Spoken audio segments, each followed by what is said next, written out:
Bonjour et bienvenue donc pour cette petite vidéo qui a pour objectif donc à chaque mois de vous faire une présentation de la spirale évolutive et de l'influence de la spirale évolutive dans le monde, en fin de compte, pas plus simplement que ça, hein. Alors, mon nom est Sylvain Bélanger. Moi, j'ai donc développé un livre qui présente une grille de lecture qui s'appelle La spirale évolutive. J'ai également créé plusieurs espaces d'accompagnement en ligne dans lesquels il est exploré justement cette spirale évolutive à travers plusieurs biais de façon de voir comment l'être humain, quelque part, peut évoluer grâce à la spirale évolutive. Donc, vous avez les liens sous la vidéo. Vous avez également une revue qui s'appelle la spirale évolutive, qui est gratuite également, version PDF, que vous pouvez également euh, lire si cela vous dit. Tout ça est sous la vidéo. Donc, j'ai donc un jeu de cartes qui présente 56 cartes, les 56 principaux états de conscience que l'on retrouve dans la spirale évolutive. Il y a donc 7 familles d'âmes. Et ces 7 familles d'âmes-là, finalement, sont l'expression de l'être humain que nous sommes. Et chacun d'entre nous, nous avons des dominances plus importantes que d'autres. Alors, évidemment, là, j'y vais très sommairement. Si ça vous intéresse, évidemment, vous pouvez donc approfondir avec les liens sous la vidéo. Donc, je vais choisir une carte parmi les fameuses 56 cartes qui sont ici pour donc donner une atmosphère du mois pour partir de ça. Donc, voilà. Alors, la première carte que j'ai prise, c'est donc la carte du bâtisseur. Le bâtisseur, finalement, c'est bien ça, c'est le bâtisseur, ça, oui. Donc, le bâtisseur, qu'est-ce que c'est? C'est le premier chakra. Le chakra racine, d'ailleurs, vous voyez que la carte, elle est rouge, représentant bien cette idée du chakra racine. Vous voyez un petit peu que c'est sombre comme carte, vous allez me dire ça a l'air négatif. Il faut savoir que la façon que la spirale évolutive a été conçue, c'est qu'on reconnaît qu'il y a donc 7 familles d'âmes, donc il y a 7 états de conscience équilibrés. C'est-à-dire que chacun d'entre nous, nous avons à nous rapprocher le plus possible de cette version équilibrée par rapport à chacune des familles d'âmes que représentent les 7 chakras.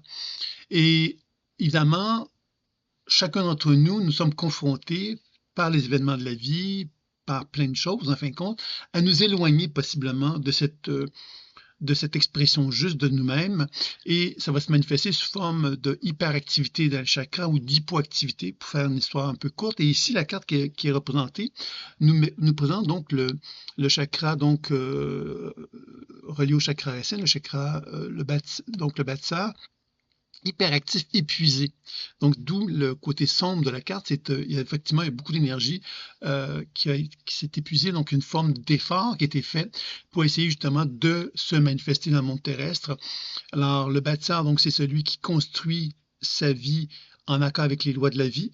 OK? Il est donc conscient de la matière, comment la matière fonctionne, mais il la respecte, la matière. Il comprend que la planète Terre a des ressources qu'elle donne, mais qu'elles ne sont pas illimitées. Donc, il a un certain respect de ça. Ça, c'est le bâtisseur dans sa version équilibrée. Maintenant, quand on parle d'un hyperactif épuisé, vous l'avez compris que ça ressemble évidemment à une collectivité humaine qui semble, à quelque part, utiliser des ressources qui sont limitées d'une façon excessive. Donc, l'hyperactivité implique justement que le bâtisseur exploite d'une façon trop importante la matière. Et quand on parle d'épuisement, bien évidemment, ça met en évidence à quelque part cette idée que l'on a atteint un certain niveau, à quelque part de saturation. La planète n'est plus dans un processus qu'on pourrait dire de négantropie, c'est-à-dire de récupération des ressources, mais plutôt d'entreprise, c'est-à-dire d'une forme d'usure de plus en plus importante d'un point de vue donc des ressources naturelles de la Terre. Et je pense que vous n'allez pas être surpris, considérant ce qui se passe dans le monde présentement, que cette carte-là puisse ressortir.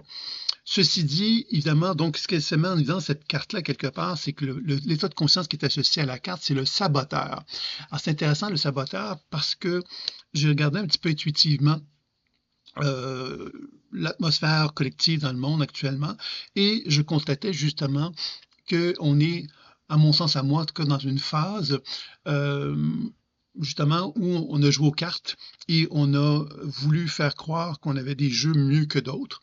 Et finalement, on se retrouve avec la réalité. La réalité, c'est que j'ai beau dire, moi, que j'ai un jeu exceptionnel, quand je mets le jeu de cartes sur la table, mais tout le monde voit mon vrai jeu.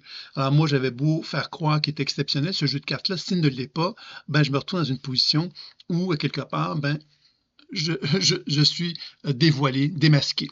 Alors c'est ça un peu que cette carte-là représente aussi pour moi, cette idée qu'on est dans une phase où les dés sont en train de se jeter, c'est-à-dire qu'on a beau laisser mettre un discours en avant pour faire croire des choses. Et la réalité, ben, quelque part, nous rattrape, c'est-à-dire que j'ai beau, moi, affirmer quelque chose que j'ai un jeu exceptionnel, ben, la réalité me rattrape et me fait voir que finalement, le jeu n'est pas si exceptionnel que ça. Alors, d'un point de vue collectif, on peut comprendre ça. On pense simplement à l'Ukraine, Russie, par exemple, ou ce qui se passe avec les Américains, l'Iran et l'Israël et tout ça. On peut, sans m'embarquer dans des grandes analyses profondes, mettre en évidence à quelque part que il y a des masques qui sont en train de tomber. Et ces masques-là, quelque part, de quelle façon qu'ils nous impactent, nous, en tant qu'êtres humains, en tant qu'individus, parce que finalement, ce qui est intéressant dans cette compréhension de la vision collective, c'est de comprendre quelque part de quelle façon ça m'impacte. Parce que moi, en tant qu'être humain, est-ce que je peux faire quelque chose pour, justement, faire en sorte que cette collectivité-là qui m'influence, je puisse finalement m'en sortir, d'arriver à être moins affecté par ça. Donc, si on vient avec cette fameuse carte, le fameux saboteur, ben, le saboteur, évidemment, qu'est-ce que c'est? Mais c'est cet être humain-là qui participe à cette fameuse collectivité-là. C'est-à-dire que si on assiste à des situations des situations à quelque part où les gens font croire des choses dans le monde, est-ce que moi, en tant qu'individu, je ne suis pas dans cette même réflexion-là, cette même façon de faire? Est-ce que moi-même, je ne suis pas en train de faire croire des choses? OK?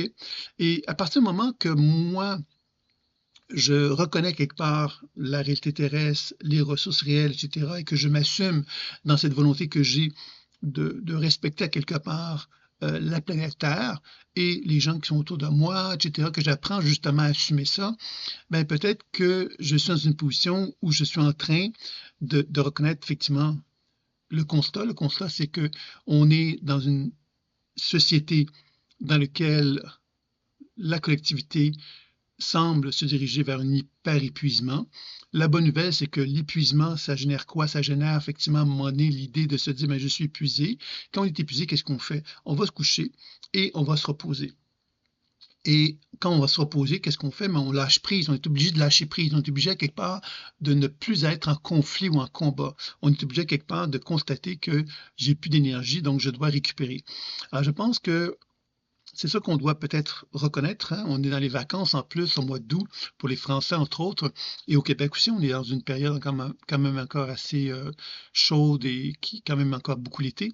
Et peut-être que c'est une occasion justement pour se permettre de regarder la rentrée qui approche au mois de septembre et de se dire de quelle façon que moi, je peux envisager cette rentrée-là avec cette idée justement de mieux respecter qui je suis au niveau de moi en tant qu'individu, de mieux respecter ma gestion de ma vitalité, mon énergie vitale, de mieux gérer peut-être mon espace dans lequel je suis, les gens que je côtoie, la façon que j'exploite les ressources de la Terre, de quelle façon que je peux avoir une façon de me sentir plus respectueux par rapport à moi, par rapport à ce qu'on me donne, à ce qu'on m'apporte, ce que la vie m'apporte, etc. aussi. Donc, de développer une forme de relation plus d'abondance, je veux dire de prospérité, dans laquelle je ne suis pas là pour exploiter parce que je suis insécure, mais je suis là simplement pour accueillir quelque part ce qui m'est donné, puis de l'apprécier, tout simplement.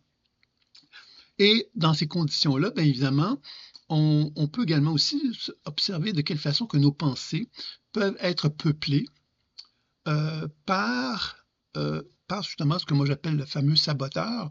Le saboteur, qu'est-ce que c'est? Mais c'est cet être humain-là qui est tout le temps en train de regarder ce que la politique raconte, ce qu'il raconte avec tout finalement, qu'est-ce qu'on entend tout le temps. En fin de compte, que ce soit dans les réseaux sociaux, aux nouvelles, partout, quelque part, on est enseveli par de l'information et que peut-être justement qu'il est temps pour nous de faire le silence. De faire le silence pour commencer à regarder quelque part à l'intérieur de moi, quel est l'espace que j'ai envie de nourrir en dedans de moi, plutôt que de me laisser happer par ce que l'extérieur me transmet, qui peut être des sources d'angoisse, des sources d'insécurité, de quelle façon que je peux me ressourcer puis nourrir davantage l'espace en moi qui reconnaît qu'il a une abondance. L'abondance, vous allez me dire, bon, elle est relative à chacun d'entre nous. Il y a des gens qui sont énormément dans l'abondance, il y en a d'autres qui sont plus dans la difficulté. Mais indépendamment de ça, on peut quand même reconnaître que même dans cette difficulté-là, il y a une forme d'abondance qui existe et qu'on peut donc profiter d'une certaine façon de cette abondance-là, même si elle est menue, pour justement commencer à prendre soin de soi, prendre soin des gens qu'on aime, prendre soin quelque part de où est-ce qu'on est, etc., de développer finalement cette relation avec la matière qui ne soit plus finalement perçue comme quelque chose d'acquis et qu'on peut exploiter d'une façon constante et continue, mais commencer à reconnaître à quelque part la fragilité, j'allais dire, de la vie, mais également de la planète. La fragilité de la planète ne veut pas dire que je suis en train de dire que la planète est en danger. Ce que je veux dire, c'est que la planète, elle est fragile, tout comme un être humain est fragile, puis qu'on doit commencer à tenir compte de cette réalité-là. Et que si on commence à porter cette attention-là d'une façon plus consciente, ben, je pense qu'on contribue à quelque part à se sentir plus en paix et en harmonie. Alors, dans ce sens-là, bien évidemment, les masses sont en train de tomber ce mois d'août. C'est une bonne nouvelle. Je pense que pour la rentrée, bien évidemment, ça va permettre de nous rapprocher d'une réalité. La réalité, ce sont les faits. Les faits, ce n'est pas des choses qu'on raconte, ce sont les faits. Donc, je pense que le temps va parler par lui-même. On va laisser le temps parler par lui-même. Puis nous, ben, quelque part, en tant qu'individus, ben, plutôt que de se laisser happer par les discours ambiants, ben, peut-être de retrouver finalement cet espace de silence en dedans de nous qui nous rappelle quelque part que finalement, il y a une forme de prospérité qui est là, qui n'est peut-être pas la plus parfaite, mais qui est là quand même, et que l'on peut honorer cette planète-là, et honorer quelque part qui nous sommes, et de quelle façon qu'on peut poursuivre justement dans cette forme de prospérité, avec nous-mêmes, avec les gens qu'on côtoie, que l'on aime, etc., plutôt que de nourrir quelque part cette forme d'insécurité qui ne fait que justifier quelque part qu'on réfléchit, justifier finalement ce que j'appelle moi l'hyperactivité épuisée que cette carte-là représente.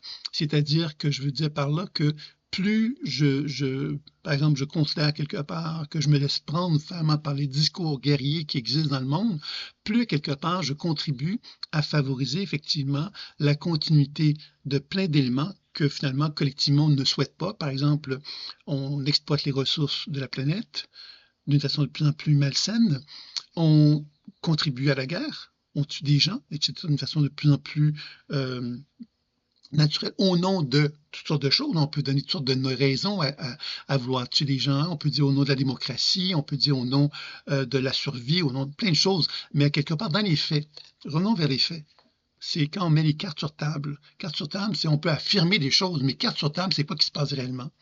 Alors, je pense que c'est là, quelque part, qu'on doit vraiment retrouver notre individualisation et notre droit, justement, à poser une action pour prendre soin de soi, prendre soin des gens qu'on aime et de faire en sorte que notre vie soit plus belle, tout simplement. Donc voilà, c'était mon petit mot pour le mois d'août. Si ça vous intéresse, vous avez plein de liens sous la vidéo qui vont vous permettre d'explorer davantage la spirale évolutive. Je vous dis à très bientôt. Au revoir.